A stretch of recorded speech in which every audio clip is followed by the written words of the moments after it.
you wrote an article, just the guide to Guardians' ample starting pitching, and they've actually had some pretty good starting pitching. Take us through the article and what you've seen this spring.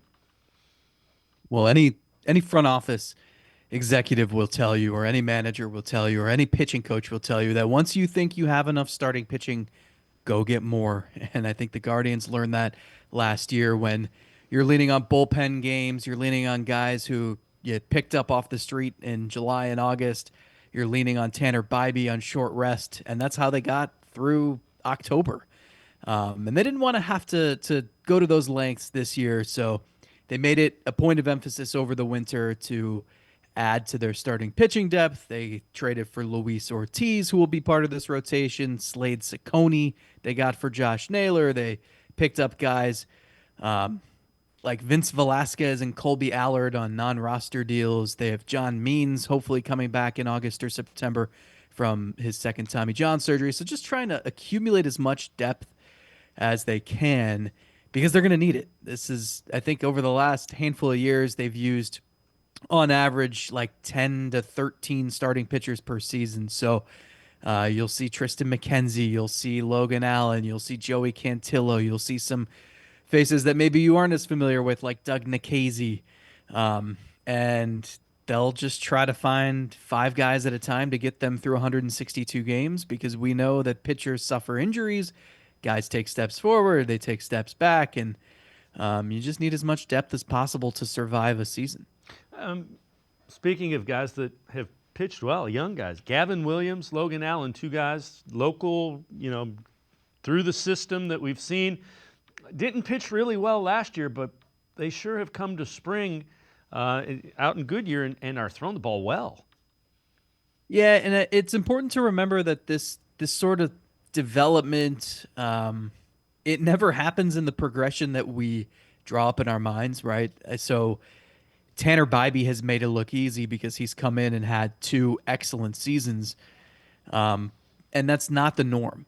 And he and Logan Allen and Gavin Williams kind of came through the system together, and Williams looked really good as a rookie in 2023, and then last season he had some injury issues, felt like he was playing catch up once he finally got back, and was just inconsistent, which is normal for a second year pitcher. So he's been the talk of camp so far this year. The stuff just looks so overpowering.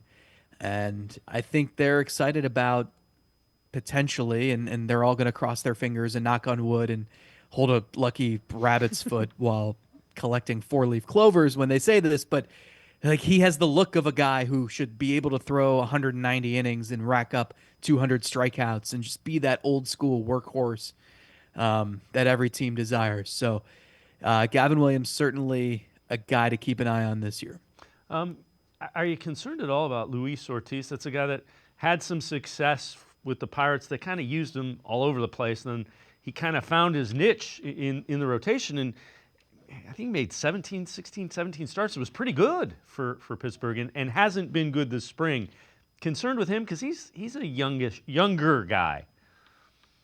Yeah, I think I try not to put too much stock into spring performances because, one day a guy might say, I'm going to work on my curveball today and nothing else really matters. And I'm just going to try to set up curveball counts. And another day it might be, well, today I'm going to work on pitching inside, or I'm going to try out this mechanical tweak that someone recommended to me. And so you take the good and the bad. I mean, I know I just sat here and said, well, Gavin Williams has looked awesome this spring, so make sure you bet on him to win the Cy Young Award. And in the same breath, I'm saying Luis Ortiz's spring struggles don't matter, but I think with him, he's with new coaches, with new sets of eyes watching him, with new catchers, and it might take time to figure out what works best. And I think with him, I'm trusting in Cleveland's pitching gurus, whether it's Carl Willis or even Austin Hedges. From the catcher's vantage point, this is a guy who's got really good stuff.